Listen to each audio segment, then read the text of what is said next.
தாமதிக்கப்பட்ட நீதி மறுக்கப்பட்ட நீதிக்கு சமம்னு சொல்லுவாங்க இல்லையா? ஆனா தாமதமா வந்தாலும் நீதி வெல்லுமங்கிறதுக்கு இலங்கையில் நடந்துக்கிற ஒரு சம்பவம் முன்னுதாரணமாக இருக்குது. வித்யாவினுடைய கொலை வழக்குல குற்றவாளிகளுக்கு மரண தண்டனை வழங்கி தீர்ப்பளிக்கப்பட்டிருக்கு. இந்த சம்பவத்தை கேட்ட உடனே பல வருஷங்களுக்கு முன்னால காத்தாங்குடியில சீமாங்கிற சொல்லி ஒரு சின்ன பொண்ணு கொலை செய்யப்பட்ட, இந்த மாதிரி துன்புறுத்தப்பட்டு கொலை செய்யப்பட்டதுதான் ஞாபகத்துக்கு வந்துச்சு. உலகம் ஆரம்பிச்ச காலத்திலிருந்து இதுவரைக்கும் இந்த மாதிரி பொம்பளை பசங்க பாலியல் ரீதியா துன்புறுத்தப்பட்ட சம்பவங்கள் நடந்துகிட்டு தான் இங்க இருக்குது. உலகம் அழிகிற வரைக்கும் இது நடக்கத்தான் போகுது. யாராலையுமே என்ன செய்யலாம், 100% சமூகத்திலிருந்து இந்த பிரச்சனைகள்லாம் தொடர்ச்சி எறிய இயலாது. ஆனா ஒண்ணு நாம பண்ணலாம்.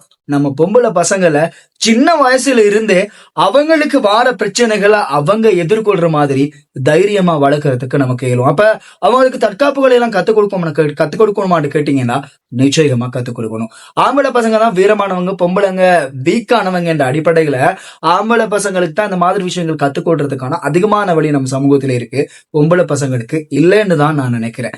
சோ இந்த மாதிரியான விஷயங்கள் அவங்களுக்கும் சின்ன வயசுல இருந்து, முதலாவது இந்த தற்காப்பு கலைகள் கத்துக் கொடுக்க முதல் சின்ன வயசுல இருந்து அவங்கள பயமில்லாத பிள்ளைகளா வளர்க்கணும். வயசுக்கு ஏத்த மாதிரி ஒரு பிரச்சனையை சமாளிக்கக்கூடிய மனதைரியத்தை கத்துக் கொடுக்கணும்.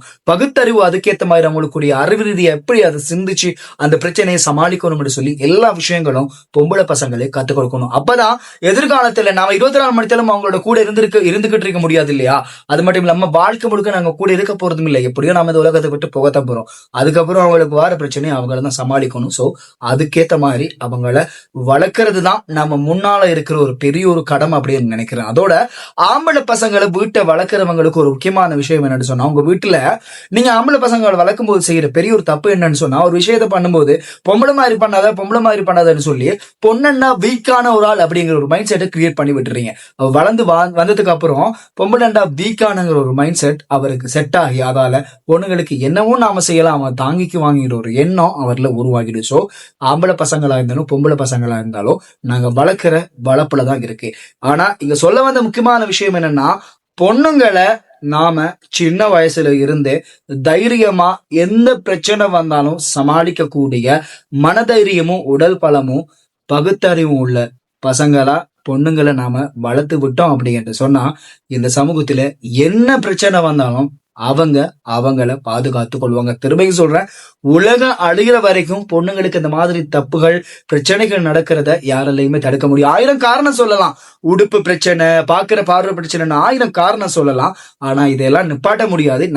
நான் ஆல்ரெடி சொன்ன அந்த விஷயத்த பண்ணலாம். சோ பொண்ணுங்களை இப்படி தைரியமா வளர்க்கறது நம்ம பொண்ணுங்களுக்கு, நம்ம வீட்டுல இருக்கிற பொண்ணுங்களுக்கு பாதுகாப்பு அப்படின்னு சொல்லி நான் நினைக்கிறேன். உங்களுடைய கருத்துக்களை கமெண்ட்ல சொல்லுங்க.